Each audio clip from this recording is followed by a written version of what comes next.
Students, तो हम लोग CSIR नेट मैथमेटिकल साइंस का प्रिपरेशन कर रहे हैं। मैथमेटिकल साइंस CSIR नेट का प्रिपरेशन चल रहा है यहाँ पर। तो हम लोग का जो सब्जेक्ट है वो कॉम्प्लेक्स एनालिसिस है। हम लोग का ये वीडियो इस तरह से बनाते हैं कि सबसे पहले हम लोग कोई टॉपिक लेते हैं, उस टॉपिक की डेफिनेशन, प्रॉपर्टी कहाँ से आया है, किस तरह से, उस सब को पढ़ लेते हैं। फिर उससे रिलेटेड CSIR नेट में आए हुए क्वेश्चन को करते हैं। तो हम लोग का यहाँ टॉपिक है इंटायर फंक्शन, और इंटायर फंक्शन से रिलेटेड सारे क्वेश्चन को हम लोग धीरे धीरे इस वीडियो सीरीज में कलेक्ट करते जा रहे हैं। तो हम लोग का ये क्वेश्चन है इंटायर फंक्शन से रिलेटेड, जो कि CSIR नेट जून 2012 में पूछा गया है। यह क्वेश्चन क्या कहता है, देखिए, let f be an entire function and if imaginary f is greater than 0 then बोल रहा है। मतलब कि यहाँ पर f जो है इंटायर फंक्शन दिया है और imaginary part of f is greater than 0। तो f इंटायर दिया है, f तो इंटायर दिया है, गिवन के है f इंटायर दिया है, imaginary of f is greater than 0। तो हम लोग को ये चारों ऑप्शन को देखना है। तो imaginary of f is greater than 0 मतलब कि ये क्या होगा, हम लोग का बाउंडेड कंडीशन को फुलफिल कर रहा है, बाउंडेड के कंडीशन को। तो इमेजिनरी पार्ट क्या हो गया, बाउंडेड हो गया।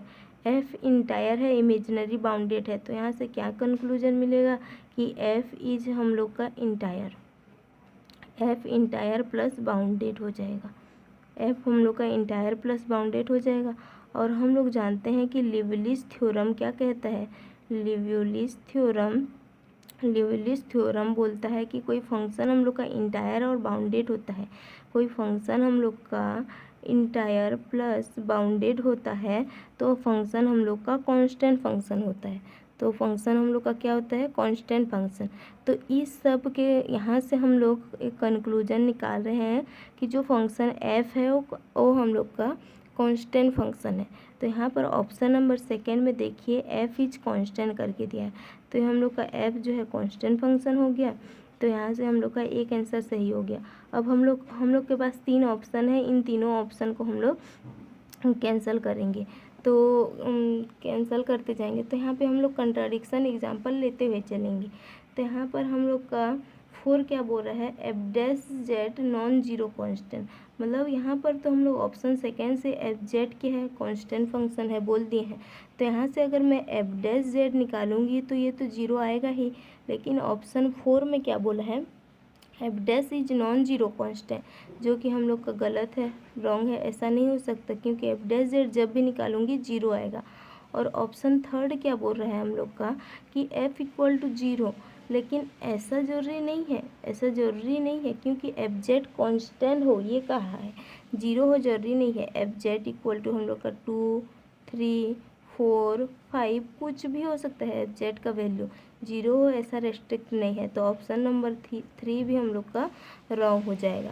अब हम लोग के पास चेक करने के लिए बचा है real part of f is constant, option first हम लोग का चेक करने के लिए बचा है। तो यहाँ पर हम लोग अगर f हम लोग का कांस्टेंट है, f जो है कांस्टेंट है, और f इक्वल टू होता क्या है, u प्लस आयोटा भी, और ये हम लोग का क्या होता है, रियल ऑफ f, और ये हम लोग का इमेजिनरी ऑफ f। तो यहाँ से अगर हम लोग का ये जो इमेजिनरी है ये ग्रेटर देन जीरो है, और f हम लोग का कांस्टेंट फंक्शन है, एफ जेड इक्वल टू के है, तो हम लोग क्या बोल सकते हैं, के मतलब कि एक नंबर है, मतलब कि हम लोग का जो रियल पार्ट है वो के है, real part of f equal to हम लोग का के मिला। तो हम लोग यहाँ से क्या कंक्लूजन निकाले हैं कि जो रियल पार्ट है वो भी हम लोग का कांस्टेंट है, तो रियल पार्ट ऑफ f भी हम लोग का कांस्टेंट मिल गया। तो यहाँ पर ऑप्शन नंबर ए भी सही हो जाएगा। तो ये हम लोग क्वेश्चन जो था वो MSQ टाइप का था, एक से ज़्यादा आंसर सही होंगे। तो इस तरह का क्वेश्चन CSIR नेट के पार्ट C में आता है। तो इस तरह से यह क्वेश्चन हम लोग का क्लियर होता है। क्वेश्चन में क्या कहा था, इंटायर फंक्शन कोई ले रहे हैं और उसका imaginary part greater than zero है, तो हम लोग का इस ऑप्शन को चेक करते जाना था, और इससे जो जो ऑप्शन करते हैं उसका कंट्राडिक्शन एग्जाम्पल लेके चलते हैं और उन ऑप्शन को काटते जाते हैं। तो यहाँ पर हम लोग का option 1 real part is constant and option 2 F is constant, ये हम लोग का राइट आंसर हुआ।